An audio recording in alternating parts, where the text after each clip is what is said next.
어제 말씀에서 예수님께서는 무화과 나무를 저주하시는 사건과 또 성전을 청결하게 하시는 그 사건을 통해서 열매가 없는 그 입만 무성한 그들의 제의 활동과 종교 활동을 꼬집으면서 특별히 회개하고 예수님과 복음을 받아들이지 않는 이 예루살렘 성전과 또 종교 지도자들을 향해서 심판의 메시지를 전하셨습니다.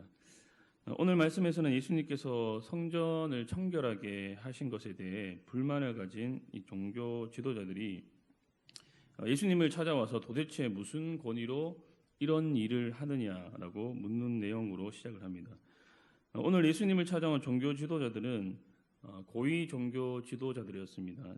대제사장을 비롯해 당시 종교계 최고의 권력 기관인 이 사내들인 공회의 주요 구성원들이 예수님을 찾아온 것입니다.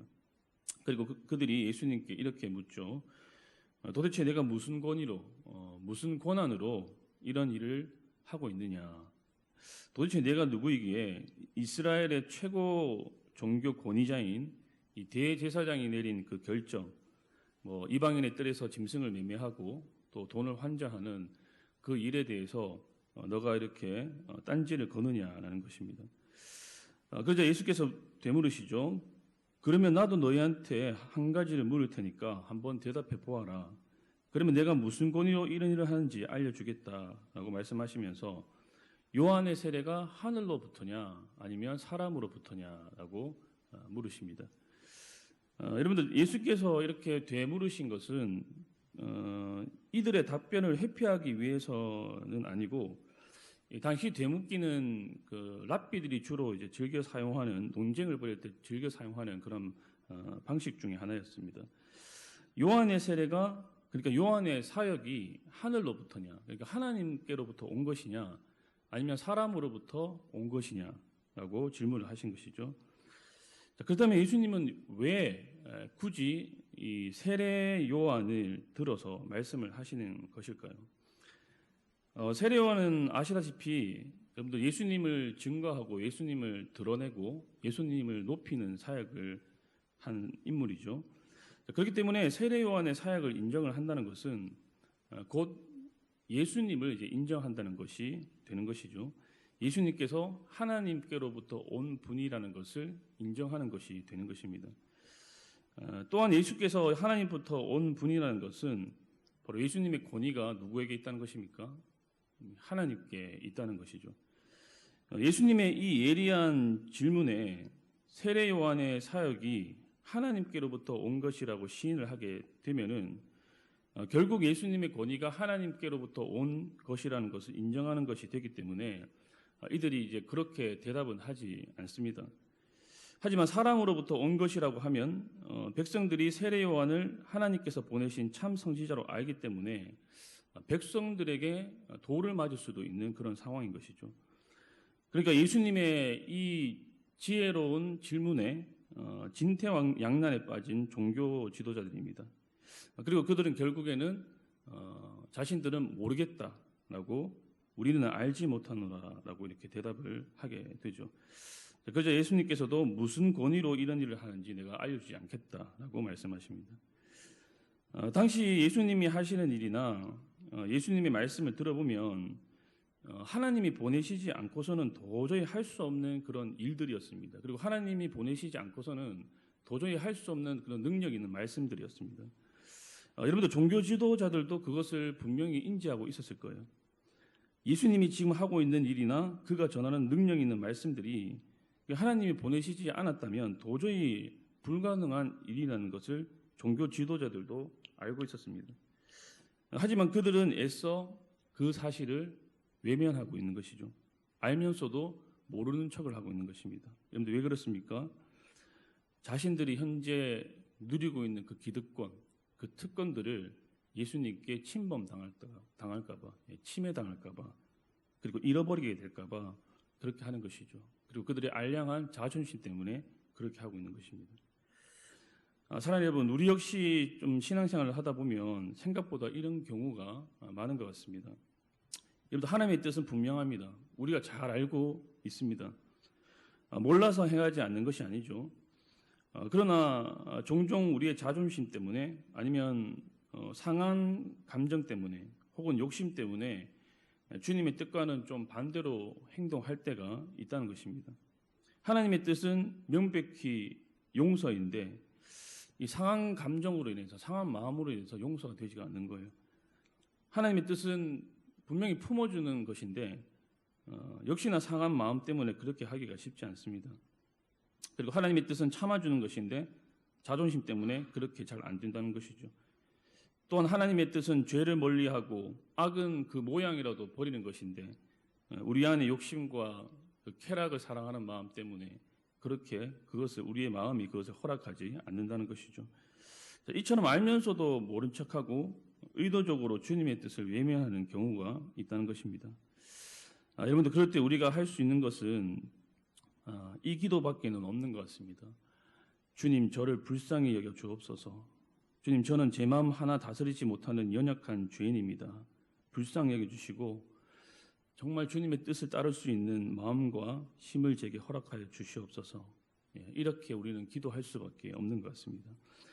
사랑하는 여러분, 혹시 주님의 뜻을 알고도 자존심 때문에 혹은 상한 마음 때문에 아니면 욕심 때문에 주님의 뜻을 따르지 못하고 있는 우리 성도님들 계시다면 오늘 이 새벽에 주님 저를 불쌍히 여겨 주옵소서라고 기도하면서 하나님께서 우리의 상하고 일그러진 마음들을 만지시고 내어드리는 그런 은혜가 있기를 주님의 이름으로 축복합니다.